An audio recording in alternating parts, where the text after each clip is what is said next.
കാതിൽ പറഞ്ഞു, നീ എന്നുമെന്നും എന്റേതു മാത്രം.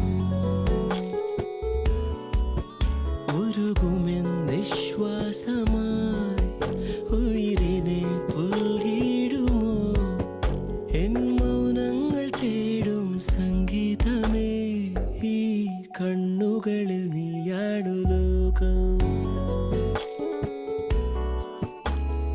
ഈ കാതുകളിൽ നീയാണ്